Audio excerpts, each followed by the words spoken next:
very good morning to you. Thank you so much for joining us. The program is Done Train and it's coming to you live from River State Television, Channel 22 here in Port Harcourt. You wouldn't want to know why I'm actually laughing, but I'm so glad to know you remember to tune in for today's program. I'm Utuna here as winner. Yes, as usual, we have Gogo Iala in the house, and then I'm going to allow this person introduce herself. She will do that for us this morning. You just be seeing her face hit the screen for the very first time. Bella, so do a proper introduction. Good morning. I'm Bella Miki, and I'm honored to be here on the show this morning. Thank you so much for being here, Bella. Gogo, good morning to you. Yeah, good morning, guys. How you doing? Okay, let's not go into why the laughter was so strong as I came on this morning. Gogo has a way of saying something that could just put you off balance, and just as the Udi was saying, stand by, Gogo just said something, but let's keep it, let's leave it until we finish the program. So good to know you remember to join us on the program this morning. Of course, you know that so many things have been happening, and then the hottest of them all was the swearing in of the ministers designate yesterday. So they are no longer ministers designate, they are now ministers of the Federal Republic of Nigeria. They are now members of the Executive Council. So they'll be holding meetings as members of that council in that capacity with the President and the Vice President, and of course other security chiefs. Okay, so let's get into our business for today. Let's see those headlines that have been able to make their way into our dailies, and as we do so, we're going to throw our phone line open so that you can call us. You're free to be part of it. Google is willing, ready to talk with you, so call us. As you do so, remember to turn down the volume on your set so that we can have a proper conversation. React to anyone. You're free to react to anyone, not the ones we are concerned about. So we'll just start off this morning with the Punch newspaper as it is on your screen there. Abuja land, FG may revoke land allocations, demolish 6,000 buildings, slums. Abuja land, FG may revoke land allocations, demolish 6,000 buildings, slums. That's coming from the Punch newspaper. And then we have another one from the Punch. I want to reunite with Boko Haram husband, Chibok girl. I want to reunite with Boko Haram husband, Chibok girl. That is coming from the Punch newspaper. Then we have another one from the Punch. Atiku extends battle against Tinubu presidency, hopes in US suit. Atiku extends battle against Tinubu presidency, hopes in US suit. That is coming from the Punch newspaper, and those are the headlines we have this morning from the Punch. Google. Let's actually look at this first one on Abuja land, FG revoking land allocations, demolishing 6,000 buildings and slums. Of course, yesterday, after the swearing in of the ministers and the former governor of River State, Nyesom Wike, as FCT minister right now, assumed office, immediately had a session with the media, and he had to, of course, and members of the ministry of the Federal Capital Territory, and told them, ruled out his plans for the FCT. And a lot of persons didn't quite like the way he sounded. Some persons didn't like what he said, apart from the way he sounded, the things he said. And some persons are already feeling threatened. Some persons are feeling, he just went out and said he was going to step on toes. He said it point blank, that yes, he will step on toes. And I'm just wondering what you have to say about that. Well, you know, Wiki will always be Wiki. You understand? Don't expect Wiki to be a different person. He fights headlong. That's what he does. Now about the his statement about when he said when they put 6,000 houses. I said this man was sworn in yesterday. How did he know there were 6,000 houses? You know, does that mean that the FCT already had their record?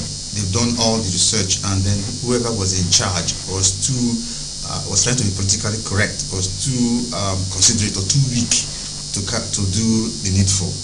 You know, or he's just guessing. That's number one. And then number two is, you know, he's in Abuja, and Abuja is where all the big boys are. So it's going to be an easy ride for him. You know, in as much as he has access to the president, there are also guys there who have access to the president. That's why he said he's going to step on toes. So he will need this presidential backing. The president must be at his back and tell him to go ahead. If not, he's going to run into serious hot waters. You know, so it's not going to be as easy as he has just said it now, because things will start rolling out. However, you know, because I'm looking at it from all sides, Nigerians are generally, how do I put it, lawbreakers, disobedient and all that. You know that this is the law. You're not supposed to build here, or you're not supposed to put a particular structure here. Why go ahead and do it? Walk around government buildings. Look at RSTV, for example. You see some structures in front of the gate. Meanwhile, the law says about 20 meters from the fence to the road, there should be no structure. But people build. You understand? And then nothing is done. So someday you get maybe a governor like Wiki, or you get somebody in charge of those urban development and all that comes around and says, I'm not going to take this, I'm going to demolish all that. And people say he's wicked. But is he really wicked, or he's trying to uphold the law? Why do we like to break the law? The thing is, in Nigerians, we want to fight corruption, but we don't want to start with ourselves fighting corruption, because people are telling him that it's not Rivers State, you can't do that. Yes, that statement. Yes, this is not Port Harcourt. This is not Port Harcourt. Go back to Rivers State to do that. But then again, they are doing what they would query the government for doing, and building in illegal places and illegal sites, which should not be allowed. So he's the FCT minister, and he's saying that he wants to, although he might have said it in a way that might be a bit challenging or offensive. But we all know how he talks. Yes. He talks tough. But the thing is that Abuja people, they might not be used to how they will get used to it. But how come people got used to it? We got used to it. We ran within 1, 2, 3, 4, 5, 6, 7, 8 years. So they will just have to readjust. I know the statement wasn't actually comfortable. It didn't go down well with them yesterday. But with time, we live with it. They will get used to it. They will. Okay, and then this one on the girl that was rescued, saying she wants to reunite with her Boko Haram husband. When I saw that headline, it got interested, and the interest was, why would someone that had been rescued from a terrorist want to go back? But by the time I went through, I understood that, okay, even the person in question, the terrorist in question that she was married to, had become repentant, was already repentant, and both of them were escaping when they were rescued from the others. So for her, he's repentant, and as they were rescued, they separated them, took him to the repentant camp, while she was handed over to her state government. So she's saying no. And then she was asked the question, would you want to get married? Is your back now? She said no, that she already has a husband. So if they've been together and she believes that this person is a repentant terrorist, I'm sure that's why she wants to be reunited with the person. Even at that, she was adopted at a very young age and taken by Boko Haram. So she had probably known him for a long time. And these people that are meant to be her family are now strange people to her. So we are human beings, and over time, bonding must have taken place. Yes. And then this guy must have taken care of her. He must have I felt the same way that he actually treated her right. And he must have been the brain behind the escape. So she feels she owes him. If not for him, she would have been in a worse condition. So she wants to be. They are friends now. You understand? And so she wants to be with her friend. So it's natural. Okay, so we'll move on to the next paper and the next headline that is coming from the Vanguard newspaper. Our phone number is going to be on your screen right now. Please feel free to call us and react to any of the headlines. So we move on to the Vanguard. The first headline we have from the Vanguard says, Tinubu to ministers serve Nigeria, not regions or states. Tinubu to Nigeria ministers serve Nigeria, not regions or states. Then the next one from the Vanguard says, labor to FG workers, Nigerians suffering. Labor to FG workers, Nigerians suffering. Another one coming from the Vanguard reads 77 trillion naira debt may stall Tinubu's economic plan. MAN, that's MAN, the Manufacturers Association of Nigeria. 77 trillion naira debt may stall Tinubu's economic plan. Okay, so let's take a look at these headlines while the calls come through. Once they come, we'll just take them. We'll give opportunity to any caller to talk with us. Tinubu telling the ministers to serve Nigeria, not regions, not their states. But we usually have the situation where someone has been appointed a minister of the Federal Republic of Nigeria, and people at his region or his state are always insisting, oh, what has this person brought to us? What federal presence has he brought? And do you see that as a shift from serving the entire country? Because we expect that, okay, this person is from our state, so we should bring the federal government down here. Federal government should do something. If federal government does not do anything, if we don't feel federal presence, it means he hasn't functioned, he hasn't done well as a minister. You know, it's kind of, how do I put it, a catch-22 thing. Every state must have a minister. In other words, every state is represented. Why did the Constitution say so? Why must every state be represented if we want the best? You know, and then we want, if we are thinking nationally and not regionally. So the Constitution has already, whoever crafted the Constitution, you know, they have already programmed us, you know, to think towards region. You know, True. So if you appoint ministers and somebody is not from my state, I feel I'm not represented. You know, but if we are thinking nationally, we wouldn't be thinking about which state this man comes from. We're thinking about what is he doing for the country, how well is he functioning over there, you know, how efficient is he. That's what we'll be talking about. So already the foundation is already weak, because the Constitution has already made us think towards that direction. Sorry, before you come in there, I know that when Goodluck Jonathan was president of the Federal Republic of Nigeria, yes, he wasn't a minister, he was president. A lot of persons, especially those of us in the South, expected so much from him, and we didn't get that. So at the time he left office, was, oh, he didn't do anything, but he wasn't president of the South, he wasn't president of Niger Delta, he was president of Nigeria. And if the ministers are told to serve Nigeria and not their states or region, I don't think that is out of place. I agree with you, because they are ministers, they are not governors, they are not serving one particular state alone. Yes, they are coming from that state, does not mean that it's only that place they should focus on. They should serve Nigeria in the whole, and everybody should benefit from their reign as ministers and not just their states or region. Okay. Google, please take your calls. Hello, good morning. Good morning. Yeah, you're welcome. Yeah, my name is Kevin. I'm calling from Port Harcourt. Go ahead, sir. Okay, I want to go a bit light on that every 921 housing for Abuja. This is not made our issue. Sir, could you please turn down the volume of your TV, sir?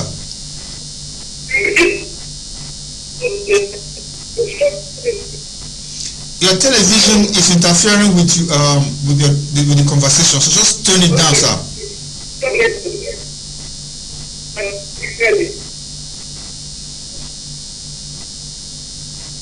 Are you still there? He's gone. He's there. He's there. Okay. Hello, sir. He's obviously gone or cannot hear you. Okay, so just do us that favor. When you call, turn down the volume on your television set, or just walk away from where it is, your bedroom, your sitting room, or your office, business space, wherever. Just step away from there, or turn down the volume so that we can have a proper conversation. So let's look at the debt rate, 7 trillion naira. That may stall Tinubu's economic plan.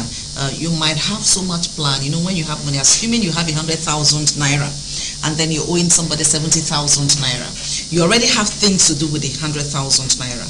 But because of the 70,000 naira debts, and the creditor won't let you be, won't let you have peace, you have to pay up, you have deadline to meet up. So at the end of the day, 30,000 naira cannot do much. So that's where Nigeria is. And MAN asking, I'm saying this because we know that we do not manufacture so much in Nigeria, and then the little we can is being stored because of debt rates. Well, at the time Buhari was borrowing, there were conditions attached to that, to those monies he was borrowing. And I think some of those, especially the ones they borrowed from China, the conditions weren't too, difficult. There was some space to pay back. So, and then Tinubu can always renegotiate the debt. Yes, we are going to pay, if we are promised to pay $1 billion every year, why don't we pay $500 million, every year, so that we'll be able to do other things at home? It's all open to negotiation. That's why you have negotiators in government. That's why you have the economic experts. But besides that, I don't think it's going to affect him much, because the removal of oil subsidy has brought a lot of, windfall, a lot of money into the pockets of government that the Buhari administration was not getting. So he should be able to use that money, to plan and develop the country. The thing is, will the money actually be used to plan or develop the country? Because the thing about Nigeria is that when we borrow, we want to borrow back to pay what we have borrowed. So you will borrow robbing Peter to pay Paul.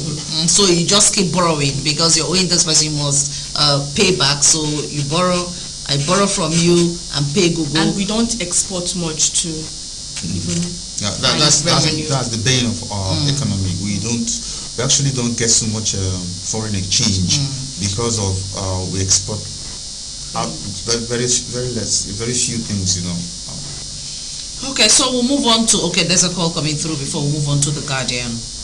Go ahead, we must miss the call. Okay, so from The Guardian, we have operators unsettled over Tinubu's hold on Petroleum Ministry. Operators unsettled over Tinubu's hold there you can see on Petroleum Ministry. The next one, Tinubu better ally than Atiku, Juan Kwaso, Ohaneze faction tells Obi. Tinubu better ally than Atiku, Juan Kwaso, Ohaneze faction tells Obi. Then we'll have the last headline from The Guardian. Wike to step on toes as Keyamo, Umahi, others unveil vision for ministries. So those are the headlines we'll have from the Guardian newspaper. Now, operators are unsettled over Tinubu's hold on the Petroleum Ministry. From Buhari's time, if this issue had been tackled, I don't think it would have come up again. But at the time the president said he was in charge of the Petroleum Ministry, everyone relaxed. Okay, let him do the job. He was there years back, so maybe he could do better. But we didn't have anything different. We didn't have a change. It ran through. And now we have a Minister of State for Gas, Minister of State for Petroleum. Then we have the president in charge of the entire ministry. I don't know how that will run, as much as we know that he's going to rely on the expertise of those working there. Because Nigeria as a whole, you've overseen every state, you've overseen everything, yet a ministry is working under you. We know that this person will report to him. But for me, it's enormous. I think it's crazy. First of all, the petroleum industry is our highest earner. So it's our most important source of income in this country. So you expect to put the best of the best to run that industry. And then you also expect to put, young and, should I say, up and doing people, who can attend the meetings, follow up whatever he's doing, making the phone calls, traveling around the world to make sure that everything goes fine. And then you put that in, that ministry who's in charge of it, a man in his 70s who's getting weaker by the day. So it's going to definitely tell on the industry. You understand? Making things, because the buck stops on his table. So the files are going to pile up. The junior ministers will not give the final say. But they will still report to So him. all of them the files will come from different angles, and then other ministers will also be bringing their own files. So at the end of the day, the files are going to pile up, and The work will be enormous. System is going to suffer. The work will be enormous for him to. Okay, go ahead. If they want to be division of labor, there should be division of labor, because he can't be the president and also be head of the petroleum sector. It should be given to one person to anchor alone, because being the president alone means that you have more job to do on your table. So adding that to his workload, especially at his age. Maybe as I said earlier, he will just rely on the expertise of those that are working in that ministry. All right, let's hear from the caller. Okay. Well, hello. Hello, sir. Yeah. Good morning. Good morning, sir. You're welcome, my brother. Go ahead. We're listening to you. Sir, please, how is the influence of the source of the move? Why is it favoring Nigerians? Hello.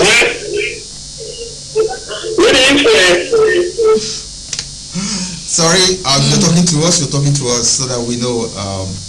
You know, there's a headline there that from somewhere in the Guardian that I think I missed. You know, what is on. Okay, Tinubu better ally. You know, Than Atiku. Kwankwaso organize a faction. We were waiting for the calls to come to that. Okay, we'll talk about that later. Let me take this caller. Hello, good morning. Hello. Yeah, good morning. You're welcome. I say passport, but this did not enter federal capital. We cannot carry transport when they do for the passport enter federal capital. They go, yeah. Have you gone? Are you in Abuja right now? Are you in Abuja now? I didn't see any task force there. The man was just 1 year to do.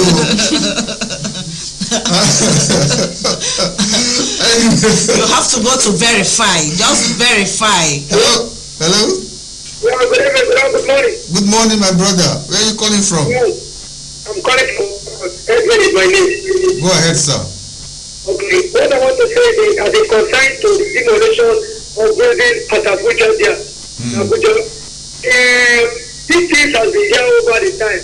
We saw the time of Aerofly. He came up, he demolished building. We are there people that are concerned in how to plan the you see that anytime anybody comes up, we will come, to demolish people houses and that. We are there not people that are fair, but for now, these are not our problems. What about the money that these so-called ministers and others have stolen from Nigeria? These are things that will recover from us. They just came up, they will not work anywhere. Suddenly they will become the trillionaires all over the country. Why not go ahead to get this? Recover the things every day they will come up, they want to demolish houses. Are there no ministry that are there to plan how buildings should be built at Abuja there? Or is it that when another government comes, one person will run up again, they are demolishing houses, they are wasting our time. They're carrying us backwards. Let them do proper planning for this thing, for us. Our children, every day they will come up, the same thing, the same time. We are not kids, they beg you. They should try and do things better for the people. People are suffering. There are more important things to be done.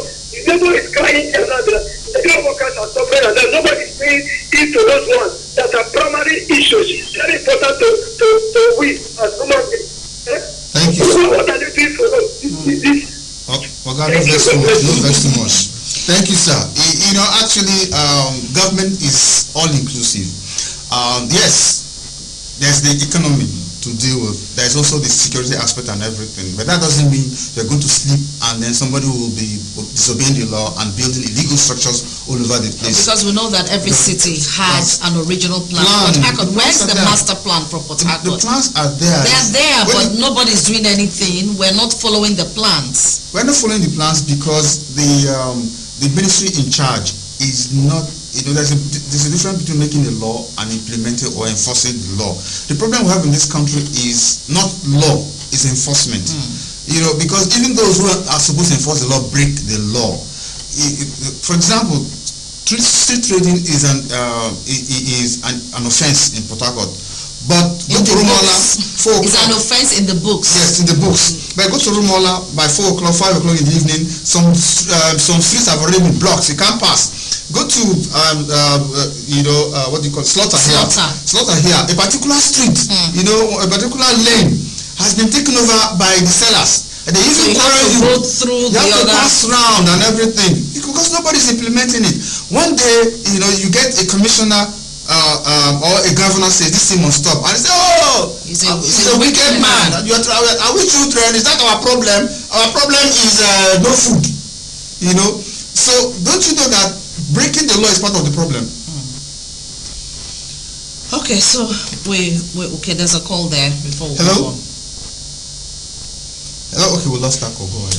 All right, so we're going to talk about Tinubu better ally than Atiku. Kwankwaso Haneze faction telling Obi this. We saw it in the news yesterday and 2 days back that Obi is trying to ally with Atiku and Kwankwaso, but Ndigbo are saying he shouldn't do that.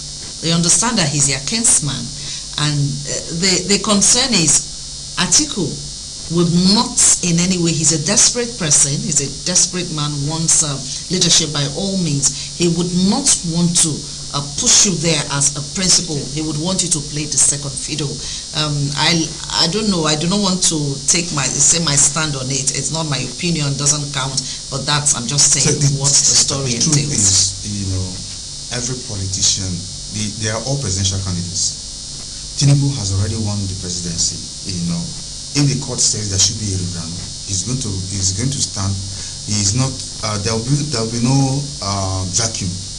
You understand? So he's going to run, coming back as the president. Now, if Obi aligns with Tinubu, what's going to be the place of his vice? What role will Obi play? Because it is president from the south, vice from the north, or president from the north, vice from the south. So if Obi aligns with Tinubu, what does Ohaneze want him to? What is the negotiation? What is cheap for his negotiation? How is he a better ally? What is he going to get from the system? And maybe they've not looked at it holistically. They haven't. Or are you saying that he's a better ally because he's already the president? Because he's there. So let's hope to get things. You're likely going to get more things from him than joining with a loser, an opposition person already outside, and there's no guarantee that you guys are going to win. So support this guy. Who is already there. He's already there. What is the rationale? What is the argument? What are the basis for this presentation? We need to know, because Tinubu is not going to step down for Obi to take over. It's not going to happen. So it's the same thing with Atiku. Atiku is not going to step down for Obi to take over. So but Obi has a chance of becoming a vice presidential candidate if he aligns with Atiku. But that chance is not going to be there if he aligns with Tinubu. Because Tinubu already has a vice. And it's already from the south. So what does Ohaneze really mean by saying that Tinubu is a better ally? You will do anything at all to support your own. Yes. And when it comes to politics in Nigeria, it doesn't matter whether you see that this person is competent, whether the person is credible. He is my kinsman, he's my brother, so I throw my weight behind him. I'm sure that's the angle that Ndigbo are coming from. Otherwise, I don't see the rationale behind this. Hello? Okay, go ahead. If you have anything to say, this caller is not ready. Okay. Oh, the person was actually still there, though Yes, very low. very low. Go ahead. Concerning this, Do you have a call there? No, she go ahead. okay.